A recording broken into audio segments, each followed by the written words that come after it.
Good morning, my dear ones. I welcome all of you back to my channel. Now, I'm going to discuss a new title, but the theme is something which we have already discussed. But I think sometimes this title may be coming as a question in the language across curriculum. Using language to encourage and empower children. Sometimes you may be asked, how do you use language to encourage and empower children? Or how can a teacher use a language to encourage and empower children? Or how can be children encouraged and empowered by using language? So questions may be in different forms. So we can start. Language learning is a complicated process. We have told this a number of times. So again, I just start the topic. Learning a second language is a complicated process for most of the students.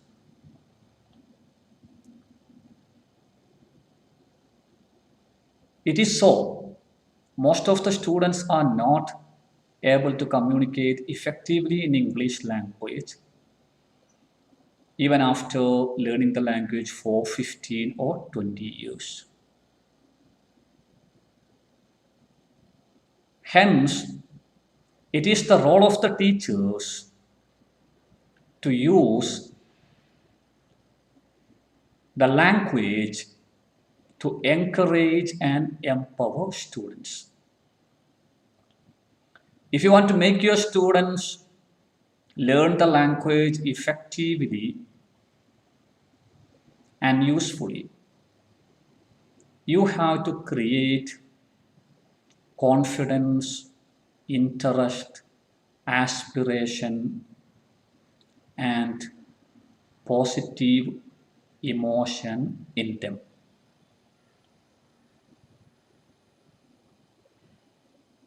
For this purpose, the teacher should always use such a type of language which can encourage and empower children.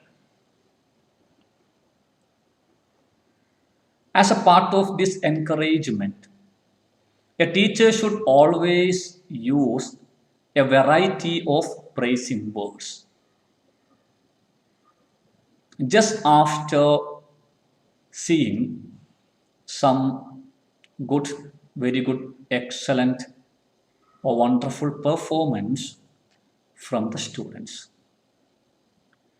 If a student gives you an answer in a wonderful sentence in English language, the teacher should tell it was a wonderful sentence, so it was a wonderful answer, instead of telling very good.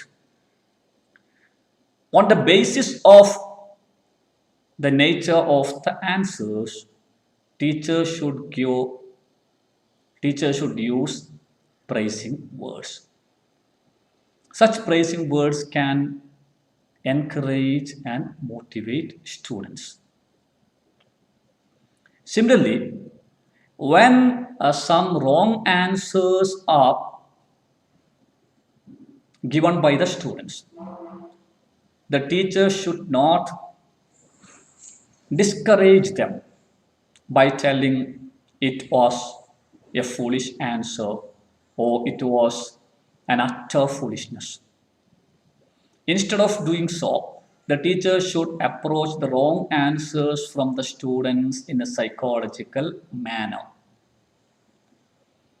Teacher can just tell it was a good attempt, or you have tried, that is the matter, or something like that. If the teacher tells so, then the students will feel that they have tried and that attempt was appreciated by the teacher. So they will be looking forward to give correct answers in the future. If the teacher tells something like it was utter foolishness, such students will never come forward to give any answer if the teacher is asking questions. So teacher should make use of the language for encouraging, not for discouraging. And whenever a student gives a correct answer or displays an excellent performance in an activity, teachers should be specific in the response.